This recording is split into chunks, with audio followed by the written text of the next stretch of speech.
Iya, hanya pindah tempat. Beda tempat tidur dan belajar ini Masya Allah.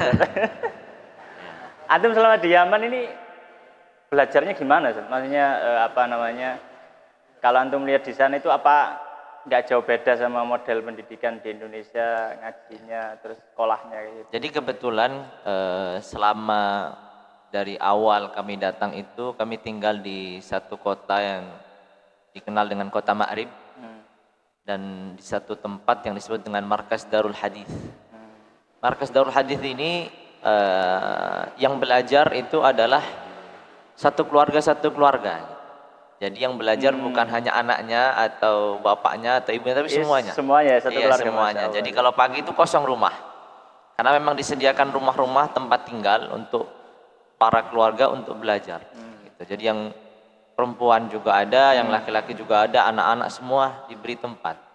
Ada kelasnya masing-masing gitu iya. ya untuk yang perempuan, iya, yang anak-anak. Iya benar. Gitu. Oh, iya. Jadi memang kita belajar satu keluarga. gitu. Jadi seperti itu. Masya Allah. Ya. Antum selama di mana di Ma'rib saja ya? Iya di Ma'rib. Di Ma'rib itu berarti nggak ada sekolah formalnya gitu atau? Kebetulan ada sekolah formalnya dan itu resmi dari pemerintah. Jadi kalau saya memang karena sekolahnya formal sehingga untuk belajar di markas itu sore sama malam. Kayak TPQ Madin gitu iya, ya? tapi kan kita memang tinggalnya di lingkungannya di markas itu, di markas Darul Hadis itu dan sekolahnya pun di dalam situ juga. Sehingga guru-guru yang mengajar di sekolah itu juga sebenarnya guru-guru yang mengajar juga di markas. Oh gitu ya? Iya. Gitu. Sama gitu ya, guru sekolah sama guru pondoknya sama gitu ya? Bedanya kan kurikulumnya kan masih mengikuti pemerintah. Tapi kalau kurikulum Yaman itu masih sangat kuat gitu secara keilmuannya gitu. Jadi seperti itu. Oh gitu ya? Iya. Berarti antum di sana itu sampai SMA? SMA lulus, kemudian sempat kuliah. Sempat kuliah? Iya, gimana? sempat kuliah. Saya kuliah kalau di sana itu kan kita sebenarnya formalitas saja mengambil kuliah itu. Jadi agar kita memiliki izin tinggal harus kita terdaftar di universitas. Maka sehingga kuliahnya di Sambi aja. Kalau pas ujian datang gitu aja seperti itu. Kayak kuliah kayak ini universitas terbuka gitu ya? Iya, universitas terbuka gitu. Oh gitu. Itu berarti sampai Tapi lulus, sampai tidak selesai itu. Jadi nggak selesai karena terus kemudian sampai Yaman kacau itu terakhir. Jadi sudah semester kalau nggak salah semester 7 atau pokoknya tinggal beberapa semester lagi gitu, 6 atau 7 gitu. Beberapa semester lagi antum LC iya. ya. Jadi terus akhirnya pulang gitu saja ya. Iya, akhirnya terus habis itu saya sempat beberapa lama di Hadramaut kemudian baru pulang. Oh, sempat ini juga cari ilmu di tempat yang lain juga. Iya, jadi ngungsi aja. Jadi ketika di Son'a di ibu kota nggak kondusif karena peperangan begitu, kemudian saya singgah di Hadramaut untuk berapa bulan aja, kemudian berangkat ke Saudi umroh terus pulang. Oh gitu. Jadi seperti itu. Baik. Ya. Nah, sekarang kita masuk ke tema, Ustaz. Ini temanya kan biar ngajimu nggak ambiar gitu. Soalnya gini, Ustaz. Ada fenomena ketika ada orang yang habis ngaji kayak gitu kan, taruhlah ngaji, baik ngaji umum atau ngaji apa. Tapi sudah ngaji, mungkin kalau level pondok gitu ya, mungkin level pondok itu sudah lulus, sudah masyayikh gitu loh, jadi sudah guru besar. Ya, tapi karena ya memang ngaji dari masjid ke masjid, dari musola ke musola kayak gitu. Nah, terkadang ilmunya hari ini dengan 5 tahun yang sebelumnya itu sama-sama aja. Jadi kayak ngajinya itu nggak berkembang signifikan gitu. Iya. Nah, bagaimana pendapat antum fenomena ngaji kayak gini? Iya, jadi memang pertama ya kita perlu mengetahui bahwasanya umat ini tidak akan bisa memperbaiki dirinya kecuali apabila ia mengikuti apa yang telah dilakukan orang-orang terdahulu, para salafus saleh. Jadi kita perlu bercermin bagaimana mereka belajar, bagaimana mereka menuntut ilmu gitu. Dari level awamnya sampai penuntut ilmunya, gitu. Kita perlu mencari tahu gitu. Metode mereka seperti apa, kehidupan mereka seperti apa dalam mengenal ilmu dan menggeluti ilmu ini seperti apa. Dari situ kita akan bisa mengambil bahwasanya ternyata mungkin bisa jadi selama ini banyak yang ikut ngaji ke sana kemari itu memang tidak mendapatkan ilmunya yang menghasilkan karena memang metodenya yang salah. Ini metode ini sangat penting. Selain ya karena kita memang dalam belajar itu tidak terlepas dari seorang guru, gitu. Juga begitu tidak terlepas dari metode, tidak terlepas juga dari lingkungan. Karena itu semua faktor pendukung, gitu. Ya, lalu kemudian baru nanti tidak terlepas pula dari materi atau buku panduan yang akan dipelajarinya. Itu hal-hal yang penting sekali untuk diperhatikan. Misalkan dari seorang guru, kalau belajarnya pun tidak mendapatkan seorang guru yang benar-benar maksimal keilmuannya, gitu. Atau memang ia ingin mengambil ilmu yang dasar dari guru yang menguasai ilmu dasar. Jadi tidak mesti harus belajar dari seorang guru yang menyempurnakan semua keilmuannya. Karena memang kebutuhannya ilmu dasar saja, maka cukup mendapatkan seorang guru yang benar-benar menguasai ilmu dasar saja, gitu. Jadi sebenarnya kalau seandainya itu berkaitan dengan ilmu yang dasar, gitu, sekalipun kita tidak mendapatkan guru yang ideal, andai kata seorang guru ini mendapatkan ilmu dasarnya itu sempurna, gitu, dan benar-benar menguasai ilmu dasar ini, maka cukup insya Allah, gitu. Seorang itu lalu nanti akan naik pada kelas tahapan-tahapan berikutnya. Maka jadi seperti itu. Jadi memang ada kesalahan saya yang melihat, gitu, metode belajar, kemudian metode mendapatkan guru, kemudian juga lingkungan yang kadang seringkali tidak kondusif, kemudian materi dan kitab yang dipelajarinya itu apa, itu semua akan mungkin nanti rinciannya kita bahas bersama, gitu. Iya, jadi seperti itu. Nah, iya Zat. Soalnya kalau kita lihat Zat, kebanyakan kalau ngaji-ngaji di di masjid atau apa, itu kan memang untuk menarik orang awam juga kan. Ya. Kita biasanya lebih ke arah tematik. Ya. Ya, jadi ya memang bahasanya Riyadhus Shalihin, bahasnya kitab-kitab yang sebenarnya kalau dikaji secara runut itu sebenarnya menghasilkan ilmu yang banyak. Cuma karena memang kan untuk menarik perhatian orang awam itu biasanya kita kaji secara tematik. Fenomena pengajian yang tematik ini apa kira-kira memang bisa menghasilkan ilmu yang cukup? Jadi memang ada fenomena sekarang dua kubu yang berbeda ya, antara yang pro dengan tematik dan pro yang dengan ngaji kitab. Ya agar kita maksudnya tidak terarah kepada salah satu kubu. Memang kita jujur, kita perlu yang tematik dan kita perlu yang ngaji kitab juga, gitu. Jadi untuk para pemula agar mereka tertarik dengan kajian dan seterusnya tidak mungkin langsung buka kitab kan, gitu. Tapi bagi mereka yang sudah tertarik dengan kajian, ya jangan terus-terusan tematik terus, gitu. Jadi memang ada setiap orang ada pasarnya sendiri-sendiri, gitu. Tadi tidak selamanya kita harus ngaji kitab terus, tidak selamanya juga harus tematik terus. Ada, gitu. Ada pangsa pasarnya seperti itu. Jadi berbeda-beda, gitu. Ya. Iya, masya Allah. Nah, untuk ini Zat, untuk masalah sistem belajar yang yang ideal, gitu, yang memang benar-benar bisa menghasilkan ilmu kafa ilmiah bagi seorang thalib lah, bisa dikatakan seperti itu. Kadang seorang thalib kadang bingung gitu, menentukan saya mau belajar apa dulu gitu. Kadang kan kayak gitu. Saya mau belajar, kajian ini banyak sekali, ada yang di sini hadis, ada di sini akidah, ada di sini ilmu bahasa Arab, ada yang macam-macam. Kadang karena kebingungan itu akhirnya dia datangi semuanya, dia ikuti semuanya, akhirnya dia yang dapatnya nggak maksimal, gitu ya. Ini dapat setengah, ini dapat setengah gitu. Nah, menurut antum gimana? Menentukan porsi untuk belajar kayak gitu. Pertama, kita hidup di zaman yang tidak ideal ya. Itu yang perlu kita sadari terlebih dahulu. Sehingga kita akan susah mendapatkan guru yang ideal, akan susah mendapatkan metode yang ideal, akan susah mendapatkan lingkungan yang ideal, akan susah mendapatkan kitab yang mungkin ideal dengan seluruh seluk-beluknya di dalamnya dibahas secara tuntas dan seterusnya. Ini perlu kita sadari lebih awal. Namun bukan berarti kita tidak berupaya untuk mencapai itu. Kita tetap berupaya. Sehingga saya sering ibaratkan bahwa ilmu itu membangun. Ilmu itu membangun. Jadi makanya di sana ada istilah binaul ilmi wal ma'rifah. Membangun ilmu dan pengetahuan. Sehingga kalau namanya ilmu itu dibangun dan membangun, maka ibaratnya ilmu itu suatu istana yang megah, gitu. Sangat indah dan sangat menawan. Seringkali orang hanya melihat yang luarnya saja, yang tampaknya saja. Tidak melihat bagaimana istana ini kokoh, bagaimana istana ini dibangun dengan pondasi yang sangat kuat. Nah itu terkadang orang lupa, gitu. Tahu-tahu, Masya Allah, gitu. Tapi ternyata tidak tahu prosesnya dan tahapannya. Disinilah seorang itu harus menyadari bahwasanya ilmu itu harus melalui tahapan. melalui tadrij, melalui tahapan-tahapan yang ada, memulai dari hal-hal yang dasar sekali dalam seluruh ilmu yang ada. Nah, nanti kita mungkin akan bincangkan lebih detail gitu. Misalkan ilmu apa yang akan dimulai gitu. Karena kita juga perlu mengetahui bahwasanya seorang penuntut ilmu atau seorang talibul ilmi ini berbeda tahapannya. Ada tahapan orang awam, di mana orang awam ini tingkatannya dia tidak akan mencapai derajat seorang penuntut ilmu atau seorang alim. Memang dia ngaji itu untuk hanya sebatas satu, menyelesaikan ilmu yang wajib. Dua, agar ia termotivasi untuk selalu beramal soleh. Itu aja gitu. Tidak ada tujuannya dari awal untuk menjadi seorang guru agama atau seorang yang berilmu. Memang hanya sebatas sampai di situ. Ada juga seorang penuntut ilmu yang memang tujuannya ke sana. Maka ini harus dipisahkan. Ini harus dipisahkan.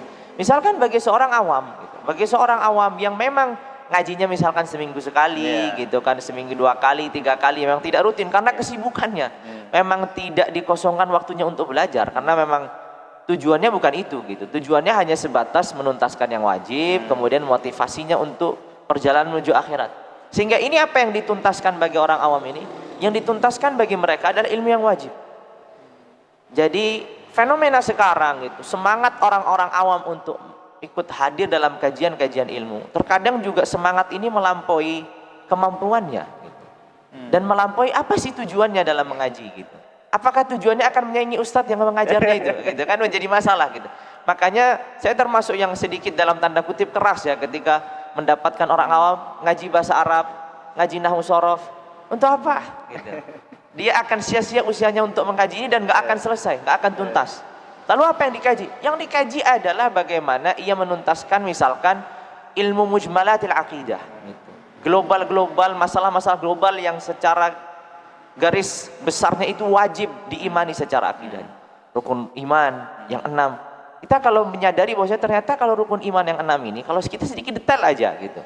Maksudnya detail dalam yang global ini, bukan detail dalam perinciannya. Itu ternyata perlu pendalaman. Misalkan bagaimana bagi orang awam itu yakin bahwasanya Allah itu ada dengan cara pendalilan dan pendekatan nalar. Karena itu lebih mudah bagi mereka kalau kita langsung hadapkan dengan Al-Quran dan Sunnah, repot proses untuk menyimpulkan hukumnya. Tapi dengan nalar-nalar yang ada, logika yang ada gitu. Sehingga ketika ada pertanyaan yang itu meragukan tentang wujudnya Allah atau apa kebenarannya Rasulullah dan seterusnya, itu bisa menjawab. Nah, itu misalkan sebagai contoh yang seperti itu. Kemudian juga berkaitan dengan masalah-masalah fikih yang wajib saja gitu. Tasawwurul masail hanya sebatas menggambarkan perkara. Seringkali tidak. Dan seringkali terkadang melakukan ini hanya alasannya ketika ditanya, masa kayak gini aja nggak boleh? Jadi tidak ada yang diikuti, tapi cuma hanya sebatas perasaan aja gitu. Atau terkadang pernah mendengar, tapi juga hanya sebatas kelihatannya gitu. Saya pernah mendengar, ini menjadi masalah gitu. Dan itu berbeda dengan penuntut ilmu. Walaupun saya sendiri secara pribadi, sekalipun itu orang awam, harus mengkaji dari ilmu yang dasar. Kalau dia memang sudah tertarik untuk ikut kajian, maka sebaiknya memang ditertibkan dengan ngaji kitab juga. Tapi ngaji kitab yang sesuai dengan porsi mereka. Apa yang mereka perlukan? Ilmu wajib, misalkan kalau apa yang digambarkan para ulama, misalkan ilmu itu terbagi menjadi 3 ya. Ilmu usulil Islam itu usulil Islam itu yang berkaitan tentang arkanul Islam yang 4 terakhir. Kemudian ilmu usulil iman itu rukun iman, dan ilmu usulil ihsan. Jadi bahasanya akidah, fikih, dan ilmu akhlak. Iya, jadi begitu. Ilmu suluk atau ilmu akhlak. 3 ini saja yang diserap untuk orang awam. Dan tidak terlalu mendetail, hanya sebatas menggambarkan masalah-masalah yang inti dalam kehidupannya. Jadi ini untuk orang awam. Nah, untuk penuntut ilmu tentu berbeda.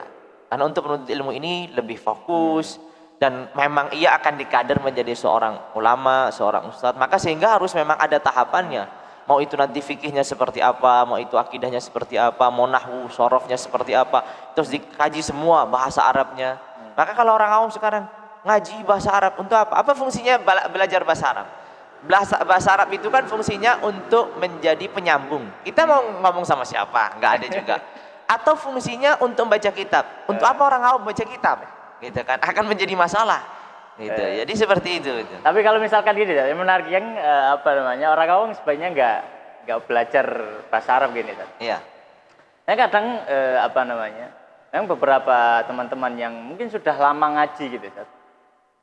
Sudah lama ngaji dan mereka masih bawa buku terjemahan aja gitu. Mereka akan merasa saya harus naik level gitu. Saya harus naik level, paling enggak saya ketika ngaji paling enggak bawa kitab yang inilah bahasa Arab lah. Soalnya saya sudah taruhlah 10 tahun ngaji, 5 tahun ngaji, tapi masih bawa cuma catatan sama nulis tangan aja gitu. Ya. Nah, ini kan di sini kan juga paling enggak dia juga harus butuh untuk dasar-dasar bahasa Arab, terus untuk mengikuti ustadznya dalam mengkaji kita. Nah, itu pandangan antum gimana? Ya, kalau pandangan saya pribadi kembali lagi pada tujuan ngajinya. Jadi tujuan ngajinya apa? Karena banyak juga orang awam ini merasa kalau dia sudah ikut kajian 10 tahun, 15 tahun, kemudian dia nanti bisa menggantikan ustadznya gitu. Sudah bisa menggantikan ustadznya gitu. Padahal ngajinya seminggu 3 kali, seminggu 2 kali, udah maksimal. Penuntut ilmu yang tiap hari ngaji aja belum tentu jadi ustadz, gitu. Bagaimana orang awam yang seperti ini? Iya, gitu. Tahunan belum jadi. Iya, jadi makanya seperti itu. Kembali lagi pada tujuan ngajinya. Dan itu bisa sebenarnya gitu. Kalau orang awam tadi, misalkan yang sudah tertarik dengan ilmu syar'i, misalkan, dia ngaji kitab. Dari awal memang ngajinya jangan terjemahan. Ngajinya tetap pakai matan-matan para ulama, misalkan untuk kitab-kitab yang dasar, tapi tetap pakai bahasa Arab. Itu lama-kelamaan nanti akan paham. Gitu. Apalagi kalau kita nanti mengkajinya itu runut, mufradatnya itu akan terulang-ulang. Ada tambahan sedikit. Yang lain lagi adalah ketika misalkan kita sekarang disemarakan kajian hewarat gitu kan. Kalau bahasa Arab modelnya percakapan. Percakapan ini nggak dibutuhkan dalam ngaji kitab. Iya, baca ya. Iya gitu. Dalam begitu juga mufradatnya itu berbeda. Mufradat itu berbeda, kan keseharian dengan kitab ini berbeda mufradatnya. Gitu. Iya, dan seperti itu. Makanya sebenarnya tidak akan banyak berpengaruh. Justru berpengaruh tadi itu. Jadi 10 tahun, 15 tahun terkadang mengaji, mungkin bahasa Arabnya sudah mulai dapat, tapi kadang menggambarkan masalah-masalah yang ringan dalam perkara agama. Tidak paham. Nah, itu menjadi masalah besar gitu. Itu masalah besar karena tadi salah dalam metode kajian tadi. Iya, seperti itu. Masya Allah. Iya.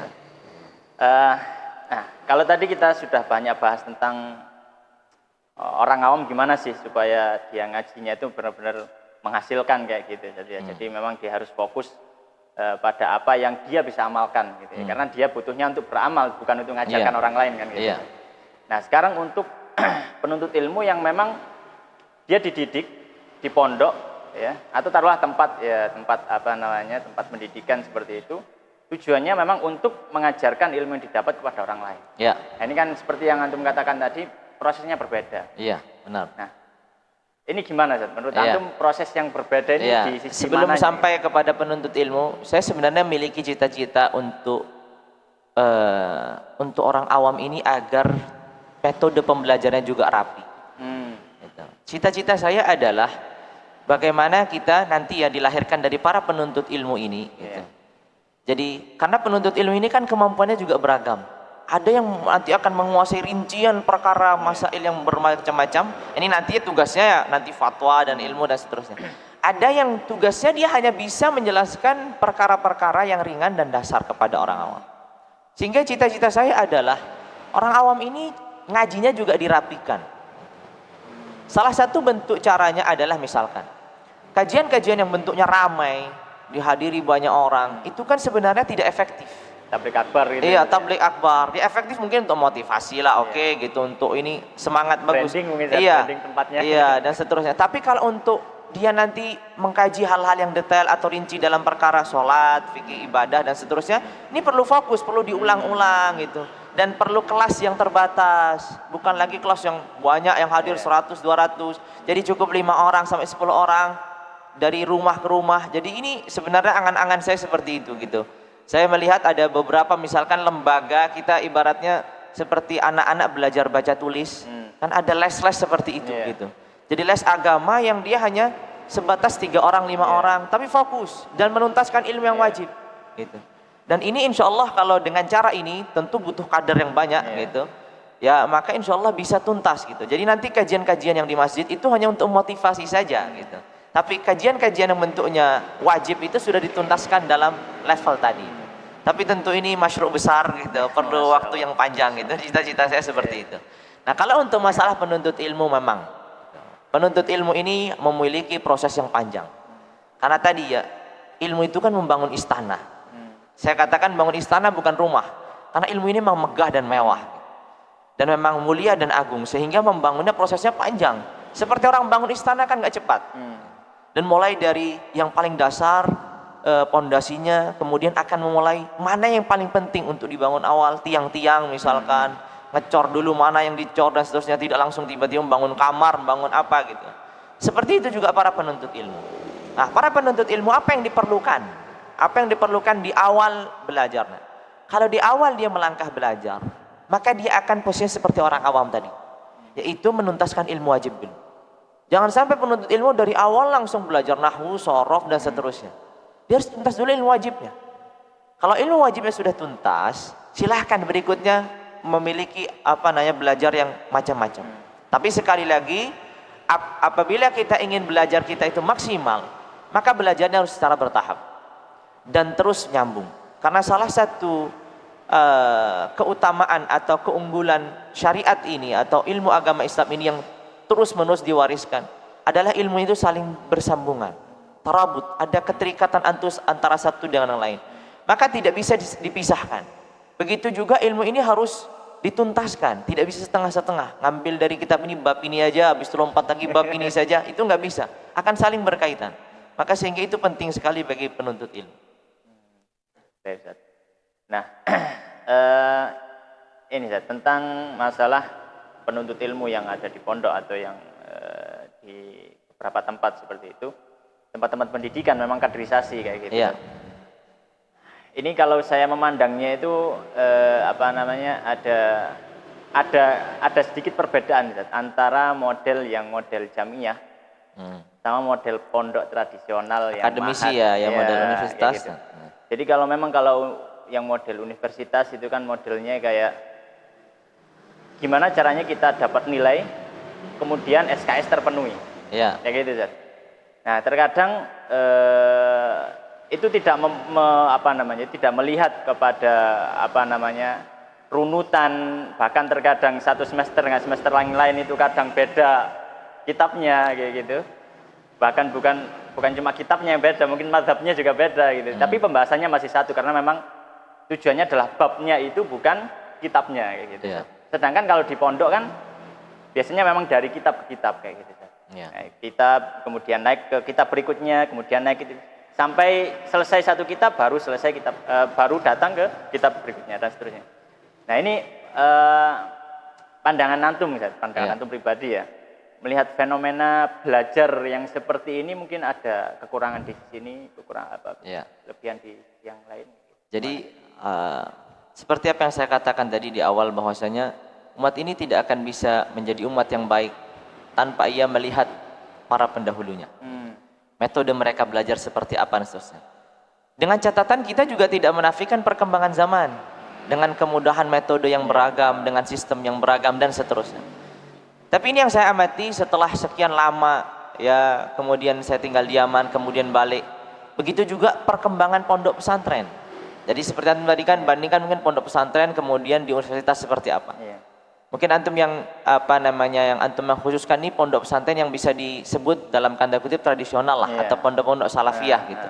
Yang masih menjaga ngaji kitabnya dari satu kitab ke kitab yang lain. Padahal pondok tidak semua seperti itu sekarang. Semua seperti itu. Iya, itu yang menjadi sorotan. Iya. Jadi kalau kita melihat ya, pondok yang paling lama atau pondok-pondok tradisional ini menerapkan sistem yang seperti antum sebutkan tadi. Ngaji dari satu kitab ke kitab yang lain dengan metode yang kadang satu orang, kadang halakoh gitu dan seterusnya lah dengan metode orang, tapi fokusnya kepada kitab dan bertahap dan seterusnya. Lalu kemudian ini kan sudah lama, puluhan atau bahkan mungkin ratusan tahun. Kemudian orang-orang setelahnya melihat ada kekurangan memang.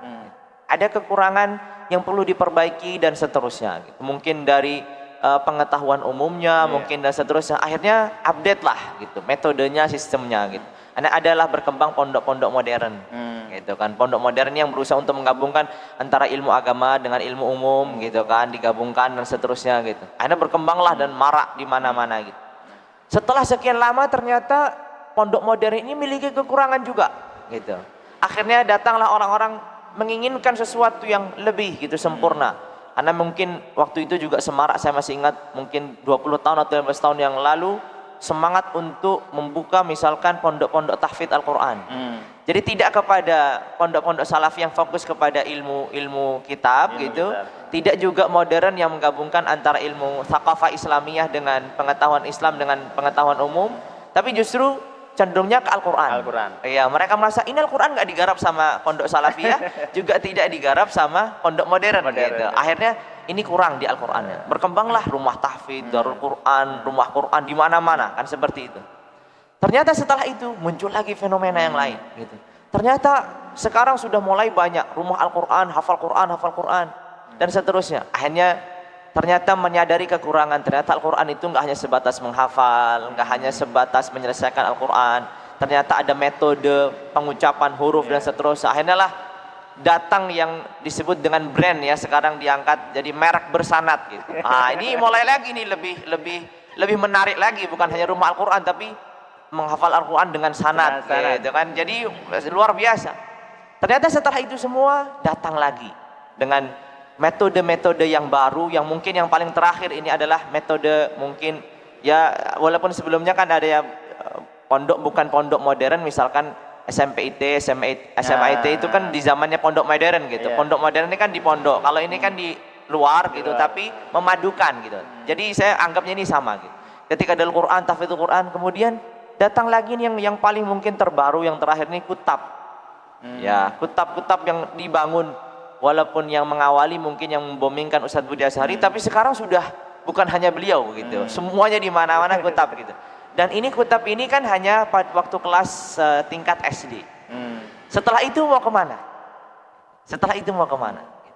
Ternyata kalau kita mempelajari apa yang diajarkan di kutab, apa yang diajarkan di sini, nyambungnya itu kembali lagi ke pondok modern tradisional yang lama. Hanya saja kita perlu gitu. Makanya kita ini memulai, jangan memulai sebagaimana orang-orang dulu memulai. Kita memulai di mana orang terdahulu itu berhenti. Maksudnya kita estafet. Apa yang mereka sudah lakukan, kita lanjutkan. Lanjutkan itu berarti dengan metode yang lama, tapi juga menyempurnakan dengan hal-hal yang baru. Apa sih kekurangannya? Misalkan di pondok tradisional, mohon maaf, kadang kurang rapi, kadang penertiban ininya kurang baik. Nah, itu dirapikan dengan metode yang sekarang, dengan gaya hidup yang sekarang, seperti itu misalkan. Kadang mutabaah atau cara mengikuti santrinya seperti apa, yang keluar masuk nggak jelas kadang, nah itu perlu dirapikan. Jadi hal-hal itu tidak bisa kita nafikan. Tapi kembali lagi, kalau untuk membangun seorang alim yang sesungguhnya adalah ketika seorang itu bisa mempelajari ilmu itu tuntas dari satu kitab yang berkualitas, itu penting. Karena pada akhirnya gurulah yang sangat faktor utama selain metode dan cara belajar, itu yang sangat berpengaruh bagi seorang murid. Jadi seperti itu, wallahu a'lam. Ya. Luar biasa ini tiap nama antum. Banyak faedahnya. Iya. Nah, saya beberapa waktu yang lalu jadi ketemu sama kawan-kawan dari Jakarta gitu. Dengan fenomena yang sekarang update-nya para guru yang datang dari Timur Tengah. Setiap guru datang, keilmuannya semakin update gitu kan. Mereka bertanya, gimana Ustadz sekarang? Kita ngajinya terombang-ambing.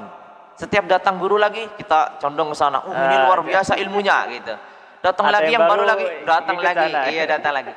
Saya sudah katakan sebenarnya dimulai dari gaya hidup yang salah. Kalau kita jadi itu menata informasi. Bagaimana seseorang itu dalam kehidupannya bisa menata informasi. Segala sesuatu yang diterimanya dari berbagai macam informasi, entah itu ilmu, entah itu pengetahuan, entah apapun, itu kan tidak harus kita terima mentah-mentah, juga tidak harus kita tolak mentah-mentah. Kita punya filter, terima saja. Sebagaimana kita melihat berita kabar, mau dari berbagai macam televisi, kita bandingkan dengan keilmuan kita dan seterusnya. Namun ada satu hal yang penting, yaitu adalah seorang itu harus memiliki satu guru yang dimulazamahnya, satu guru yang dilaziminya, satu guru yang dia ini dekat, yang diyakininya sebagai satu orang yang bertakwa, bertanggung jawab secara agama, dan yang kedua adalah memang dia berkualitas secara keilmuan. Guru inilah yang menjadi dasar untuk berjalan ke sana dan kemari. Di sana itu menjadi nata informasi aja sebenarnya gitu. Nah, kalau orang bisa menata informasi, dia tidak akan terombang-ambing. Jadi nggak mudah untuk terkecoh atau mudah ngikut sana ngikut sini gitu. Di sana lebih megah lagi, di sana lebih megah lagi. Ada yang menarik gitu. Ada yang menarik lagi. Iya. Gawat. Gitu. Innalil ilmi tughyan ka tughyanil mal. Sesungguhnya ilmu itu memiliki keangkuhan sebagaimana keangkuhannya harta.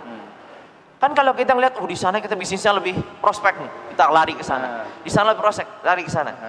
Begitu juga kita menemukan guru yang ilmunya luar biasa, lari ke sana. Padahal itu bukan hanya sebatas menggali kan itu gitu. Makanya doanya Nabi kan Allahumma inni as'aluka ilman nafi'an, bukan ilman katsiran. Bukan hanya sebatas baca tapi manfaat. Iya. Jadi ini mungkin sedikit.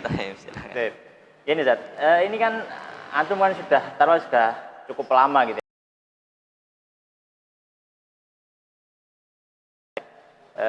Nabi SAW bersabda yang maknanya adalah bahwasanya fikih itu di Yaman, hikmah itu di Yaman. Saya tertarik dengan model belajar di Yaman itu memangnya seperti apa Ustaz? Sehingga Nabi SAW sampai memberikan penjelasan kalau mau cari hikmah di Yaman, cari fikih di Yaman. Hadis itu adalah al-fiqhu Yaman wal hikmatu Yamaniyah, kan begitu. Pertama yang perlu kita ketahui maksudnya al-fiqhu di situ, kita harus mengetahui bahwasanya mustalah atau istilah fikih ini pada zaman Nabi SAW berbeda dengan istilah fikih zaman kita.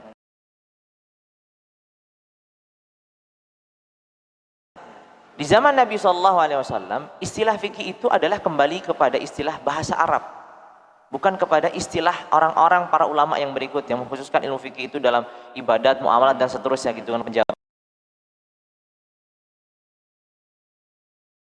Sangat untuk memahami agama.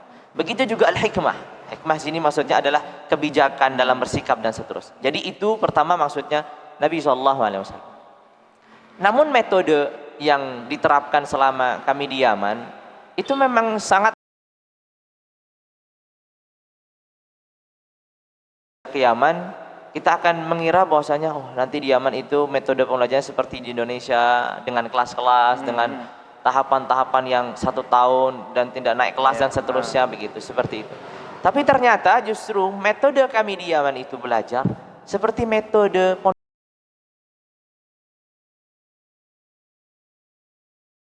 benar itu begitu. Hanya saja mungkin ya tidak dinafikan segala sesuatu itu pasti ada kekurangan yang harus disempurnakan gitu. Sekalipun itu belajar di Yaman gitu, kami merasakan berapa tahun terjadi banyak perubahan gitu. Maksudnya perubahan itu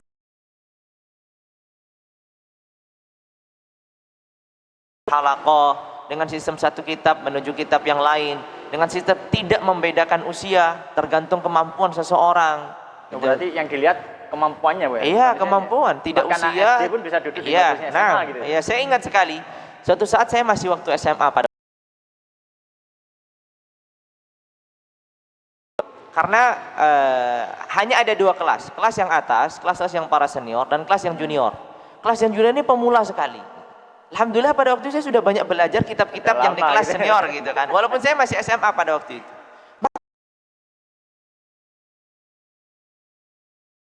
Ikut aja kelas yang di bawah, kamu akan cocok. Saya bilang, nanti kita lihat nilai kita bagus mana. Jadi seperti itu, nilai kita bagus mana gitu. Ternyata setelah dilihat, memang alhamdulillah gitu, tidak mengecewakan lah gitu.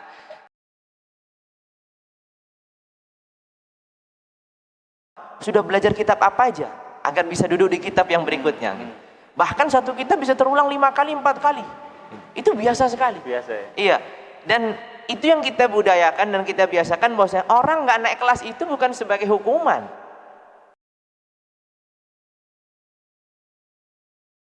Itu adalah mencerminkan dirinya sendiri dan mendudukkan dirinya sendiri itu seperti apa. Sehingga ke depan dia bisa mendudukkan dirinya sendiri. Orang yang tidak bisa mendudukkan dirinya sendiri, bagaimana akan bisa mendudukkan orang lain? Bagaimana dia akan bisa akan dipukul rata? Karena dirinya sendiri tidak bisa didudukkan dengan tempat yang baik gitu. Nah, itu dibiasakan. Tentu cara pembiasaannya adalah ketika halaqah itu bercampur, yang kecil, yang besar, kemudian nanti yang misalkan pindah ke halaqah, saya tertinggal kelas. Kalau di sini kan nggak naik kelas, misalkan itu hukuman. Nggak ada ini, maksudnya nggak ada ketimpangan dalam sosial. Maksudnya saya duduk sama anak SD misalkan.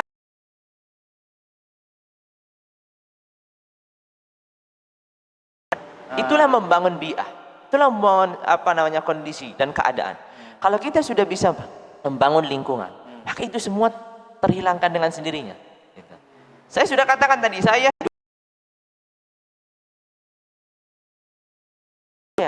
gitu, belajar dengan guru yang lebih senior. Dan itu biasa saja. Guru dan gurunya guru. Iya, jadi biasa saja. Gitu, memang sudah terbiasa begitu. Gitu. Dan itu metodenya para ulama salaf rahimahumullah begitu. Ya,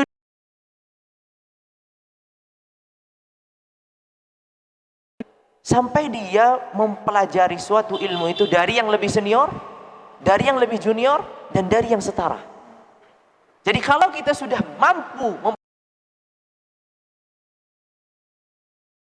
kalau dia sama yang junior minder, berarti ada kesombongan.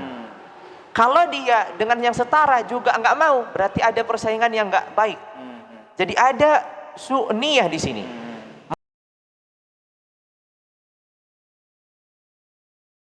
Besar, makanya kami juga berusaha untuk menghidupkan majalis yang seperti ini. Majalis di sana ada majelis-majelis khusus yang itu juga tidak terbatas dengan kelas-kelas yang ada. Maka kebetulan kami di Pondok Darussunnah juga seperti itu. Kelas 2 SMP sama kelas 1 SMA biasa, karena santri sudah dibiasakan. Bahkan ketika sudah selesai kitab, kita tanya kepada masing-masing, gimana? Mau lanjut kitab yang berikutnya atau kamu sebaiknya ulang? Gitu. Kalau pandangan kami, kamu sebaiknya ngulang.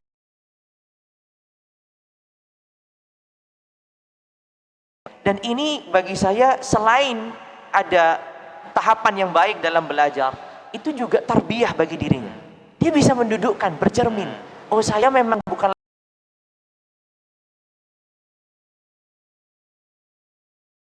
diketahuinya dan seterusnya. Jadi ada sisi tarbiyahnya juga yang didapatkan dengan metode seperti ini. Masya Allah. Masya Allah. Ya. Jadi memang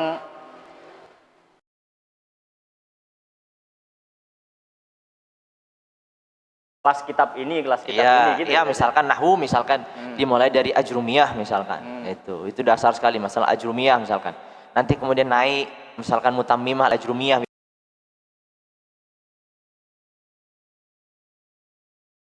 Lagi misalkan sampai alfiyah dengan syarahnya. Jadi ada tahapannya gitu. Walaupun jadi terkadang orang jadi mulazamah itu ada kurikulum yang baku, enggak.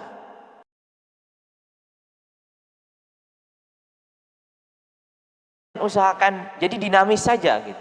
Kebutuhan santri itu di mana gitu. Oh, misalkan ajrumiyah diulangin sekali dia masih belum paham, diulangi 2 kali, diulangi 3 kali, ternyata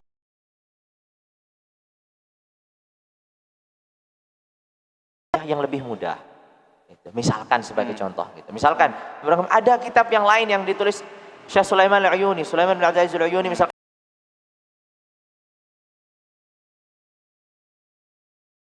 itu metode lain. Jadi beragam saja. Yang penting dia tahapan dasar itu dapat. Bisa naik pada level berikutnya. Misalkan level berikutnya mutammimah. Setelah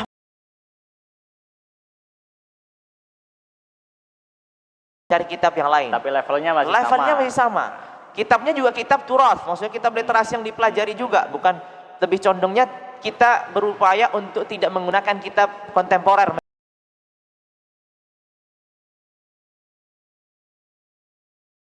Bagi seorang siswa itu untuk memahami gitu.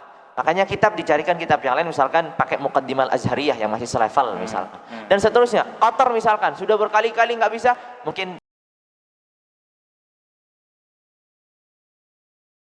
itu di negeri Yaman gitu. Masya Allah. Iya. Jadi memang lebih mirip ke pondok tradisional. Oh gitu. Sangat. Ya itu pondok tradisional sebenarnya. Dengan gambaran yang berbeda dan mungkin komunitas yang Arab mungkin dan seterusnya gitu. Masya Allah, Masya Allah. Nah, mungkin terakhir ini terakhir mungkin nasihat dan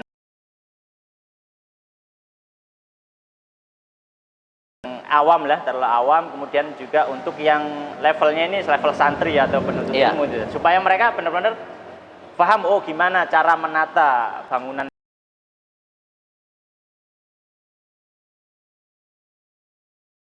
gitu, nggak bercerai-berai, nggak konsentrasi kan, itu kan maksud dari ambiar gitu. Jadi nggak konsentrasi, jadi fokus gitu. Nah, ilmu itu membutuhkan fokus.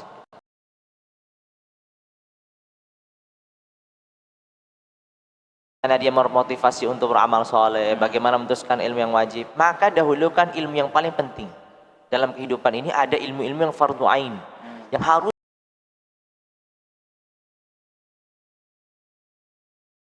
Tidak semua ustadz siap untuk mengajarkan ilmu ini, karena sebagian guru kita memandangnya orang awam itu sudah paham.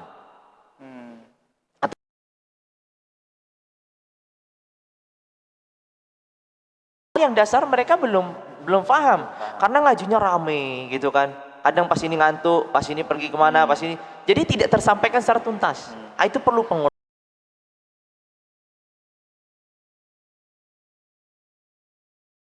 Ngajinya juga nggak 100 orang gitu kan, kecuali kalau memang itu disebut kalau di tempat kami dars am, dars umum untuk semua hadir. Bacanya ya biasanya raqaiq aja, Riyadhus Shalihin gitu.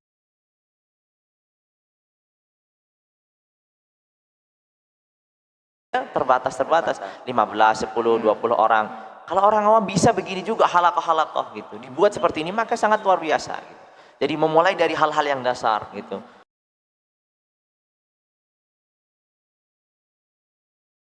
Apa yang harus dipelajari mereka gitu. Lalu kemudian misalkan tadi ilmu suluk atau ilmu akhlak, apa yang harus dipelajari mereka? Itu dituntaskan aja. Penggambaran setiap perkara dan masail yang ringan-ringan. 10 tahun, hal dasar tidak tersentuh. Maka sekali lagi kembali, dan jangan pernah juga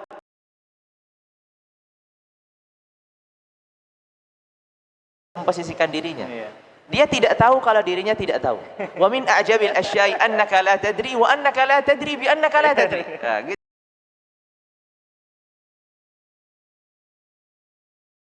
Tidak tahu.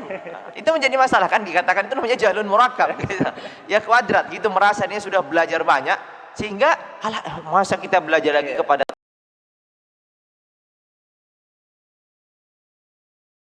gitu. Mengkaji seperti itu. Dan nasihat saya adalah bagi orang awam agar tidak tercerai-berai menerima informasinya, ia menjadikan rujuk kepadanya. Karena ini tahapan awal begitu. Jadi jangan langsung main perbandingan informasi, perbandingan ilmu. Karena ini akan membuatnya buyar. Dia nggak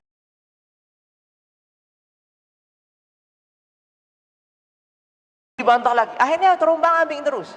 Maka fokus saja, carilah seorang guru satu yang agamanya bisa bertanggung jawab. Dia seorang yang saleh.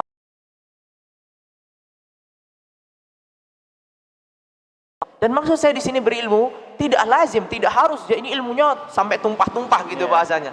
Dia ilmu yang diperlukan orang awam. Oh, ilmu wajib. Ya sudah, cukup cari guru.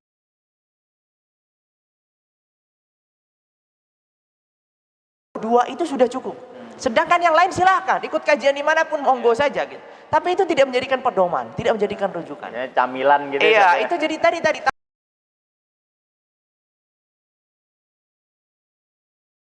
Gitu kan, gitu. Jadi kadang yang benar ya terima aja. Oh, ada kisah di sana, ada kisah di sana. Enggak harus semuanya diterima gitu. Itu bagi orang awam gitu. Kalau bagi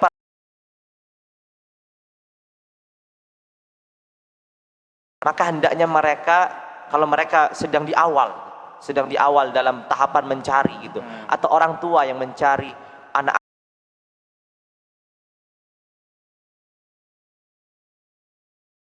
sistemnya seperti apa gitu, lebih kepada sistemnya, gurunya siapa saja, kemudian kemampuan mereka seperti apa. Jangan hanya terbatas, terkecoh dengan megahnya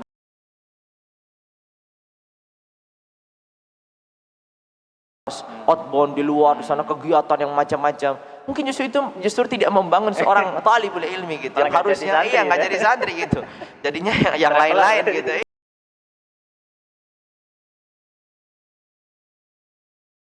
Jadi metode belajar itu sangat berpengaruh. Jadi dalam bagaimana seseorang itu nanti melihat suatu perkara tidak tergesa-gesa, memposisikan dirinya, memposisikan orang lain, mendudukkan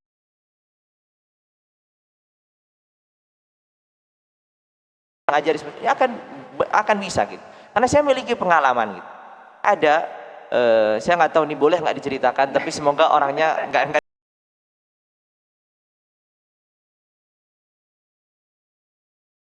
dan ia sudah memiliki pemikiran yang hulu gitu, berlebihan dalam takfir, ekstrim gitu. Sampai yang saya dengar adalah ayahnya sendiri sudah dikafir.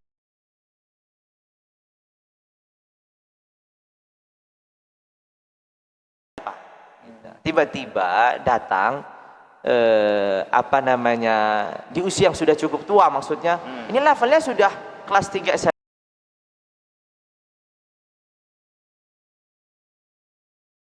Biasanya kalau di pondok pindah itu ada masalah sebelumnya. Tapi yang saya lihat anak ini rajin, baik, sholatnya kan luar biasa gitu. Dan semuanya tertib.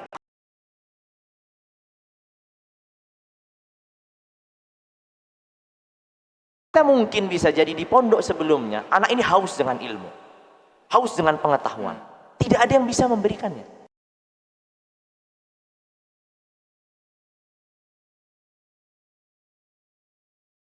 Sedikit yang baru lah gitu. Akhirnya dia mengikuti, wah ini baru, tidak tahu bahwasanya itu bukan ilmu sebenarnya.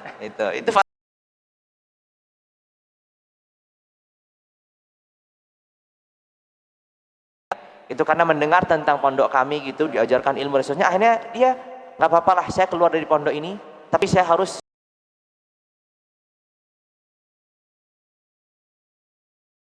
pernah sedikit pun menyentuh, menyindir, berbicara tentang apa yang dimiliki dalam pikirannya gitu. Sama sekali.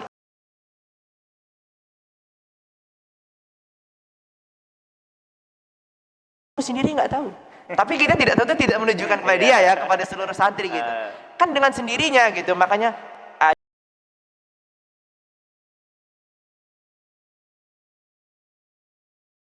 lihat bahwasanya ilmu itu agung, ilmu itu mulia, ilmu itu susah untuk dikuasai. Dan ia itu bukan siapa-siapa.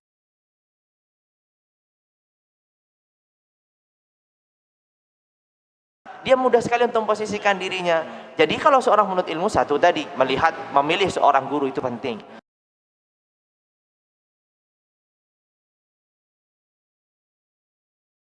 Dan seterusnya, apakah itu yang akan mendidik gitu? Ataukah bisa dia mengulang-ulang satu mata pelajaran, mungkin di halaqah yang berbeda.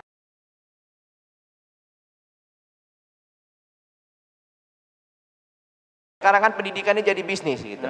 Adalah berkembang, setidaknya di Solo Raya gitu, di tempat kami sudah mulai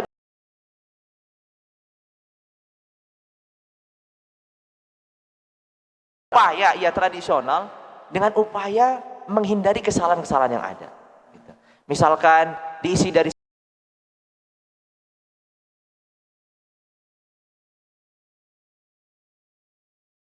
pondok-pondok salafiyah atau tradisional sangat luar biasa gitu kan doakan itu. Tapi mungkin dari sisi mungkin semangat ibadahnya masih kurang. Misal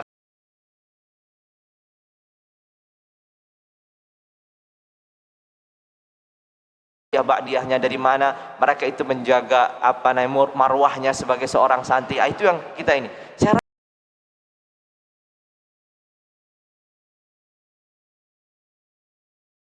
mulazamah, pondok mulazamah. Wah, ini bagi saya sebenarnya bahaya. Bukan bahayanya dari sisi apa gitu.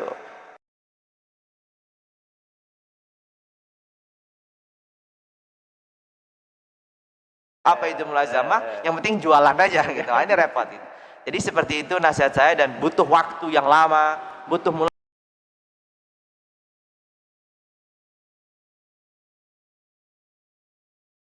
untuk berfatwa atau mengajar kecuali dapat izin daripada guru. Imam Malik kan tidak berfatwa kecuali itu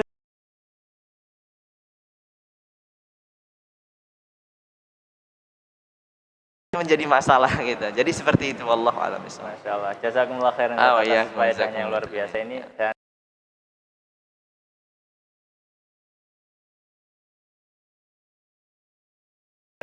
kami pribadi dan juga teman-teman yang menyaksikan yang ada di sini. Amin.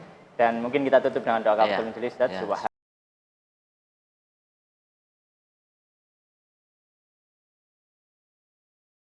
Assalamualaikum warahmatullahi wabarakatuh. Waalaikumsalam warahmatullahi wabarakatuh.